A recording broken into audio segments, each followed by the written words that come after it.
Hormuz में फंसे हिंदुस्तानी। जी हां, कल मैंने आपको बताया था 3 शिप पर ईरान ने कब्जा किया है, उनमें से एक भारत आ रहा था और ये उसी का वीडियो है कैसे ईरान ने कब्जा किया है। देखिए जरा, आप टीवी पर देख रहे हैं, ये वही बोट है जिसके जरिए कब्जा किया गया। देखिए बोट MSC शिप पर लगाई गई और देखिए बोट से कैसे ईरानी कमांडो चढ़ रहे हैं सीढ़ी लगाकर। ये देखिए चढ़ते हुए तस्वीर आप देख रहे हैं, एक एक करके 1 2 3 4 5 6 ये सब चढ़ गए बोट पर। और उसके बाद ये शिप भारत आ रहा था। ये देखिए गेट खोलकर अंदर घुसे, हाथों में बंदूक है, सीढ़ी से ऊपर चढ़े और इसमें भारतीय भी मौजूद हैं नाविकों में।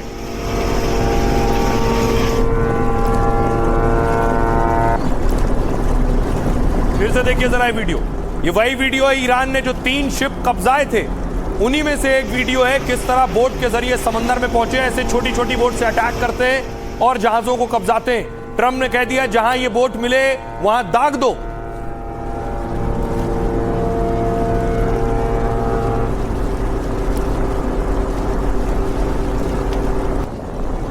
और देखिए शिप के अंदर घुसे और पूरे शिप पर कब्जा कर लिया है। इसमें भारतीय नाविक भी मौजूद थे, कैप्टन भी मौजूद थे।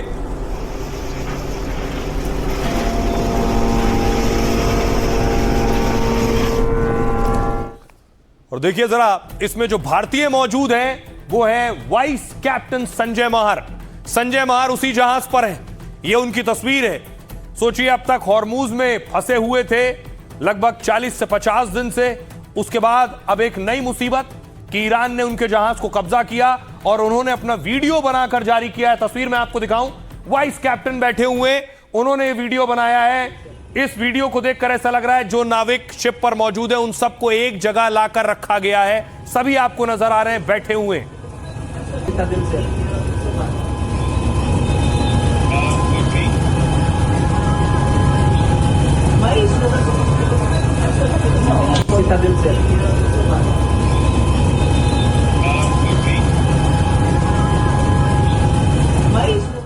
अब देखिए जरा, ईरान ने जहाज पर कब्जा तो किया लेकिन उसमें भारतीय भी।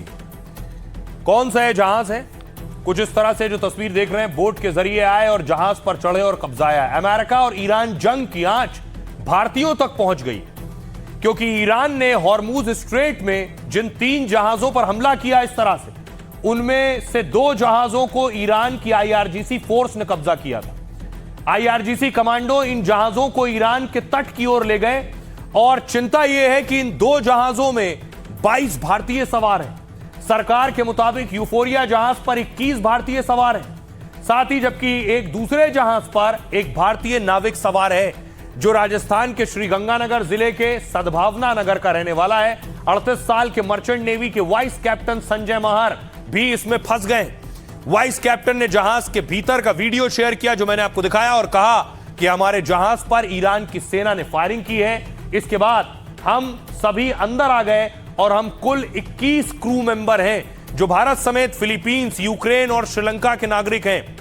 ईरान के हमले के बाद सभी लोगों में दहशत का माहौल है। इस वक्त हालात को देखते हुए केंद्र सरकार एक्शन मोड में आ गई है। आपको बताऊं, शिपिंग मंत्रालय के अतिरिक्त सचिव मुकेश मंगल ने कहा है इस मामले में कि हॉर्मूज के इलाके में फंसे सभी भारतीय नाविक सुरक्षित हैं। उनका कहना है भारत आ रहे जहाज पर हमला हुआ लेकिन कोई घायल नहीं हुआ। इसमें रिपोर्ट के मुताबिक हॉर्मूज में भारत के 14 जहाज अभी फंसे हैं। सरकार सभी जहाजों को सुरक्षित निकालने के लिए मिशन में लगी हुई है, कैसे इन्हें निकाला जाए। आइए अब आपको सुनवाता हूं, सुनिए जरा। एडिशनल सेक्रेटरी हैं मुकेश मंगल, वो क्या कह रहे हैं। विदेशी ध्वज वाले 3 जहाजों पर गोलीबारी की कुछ घटनाएं हुई हैं। हम उन जहाजों पर तैनात भारतीय नाविकों की सुरक्षा को लेकर चिंतित हैं। कोई भी भारतीय नाविक घायल नहीं हुआ है। जिन 3 कार्गो जहाजों पर हमला हुआ उसमें यूफोरिया नाम के जहाज पर 21 भारतीय नाविक सवार थे जो सभी सुरक्षित हैं, जबकि एपामिनोडास नाम के वेसल पर तैनात एक भारतीय नाविक भी सुरक्षित है। स्ट्रेट ऑफ हॉर्मुज में फंसे सभी जहाजों को सुरक्षित निकालने के लिए ईरान सरकार के साथ बातचीत जारी है। हम अपने जहाजों की सुरक्षित आवाजाही के लिए ईरानी अधिकारियों के साथ लगातार संपर्क में हैं। और अब देखिए जरा, जैसे ही ईरान कब्जा कर रहा है जहाजों पर, अमेरिका ने भी कब्जा शुरू कर दिया है। एक तस्वीर और दिखाऊं आपको, ये देख रहे हैं, अमेरिका ने एक और जहाज कब्जा लिया है हॉर्मूज पर। अमेरिका ईरान को जैसे कि तैसा वाली मात दे रहा है। Motor vessel Majestic X, we intend to conduct the boarding of your vessel.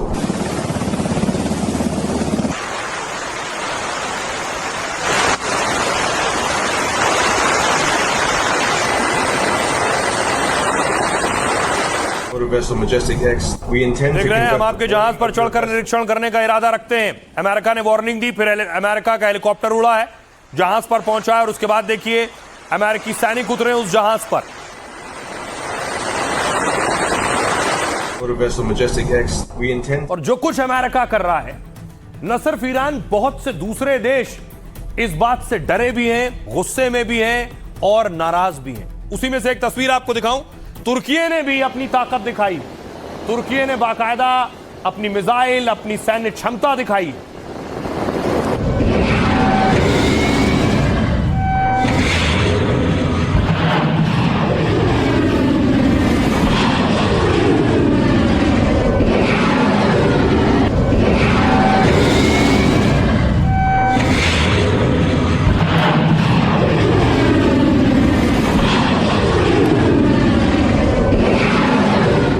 तुर्की अपनी ताकत दिखा रहा है तो दूसरी तरफ देखिए ईरान में लोग सड़कों पर उतरे हैं और मिसाइल बटन दबाया है लोगों ने।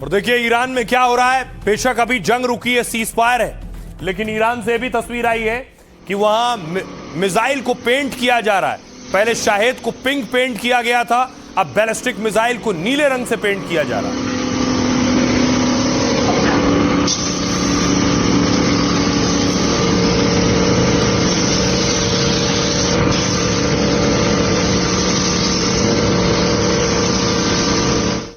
और ईरान क्या कर रहा है? ईरान कह रहा है बेशक आप हॉर्मुज की नाकेबंदी कर दो। ईरान ने टोल लेना शुरू कर दिया है। पहला टोल ईरान ने वसूल लिया है जहाज को गुजरने के एवज में।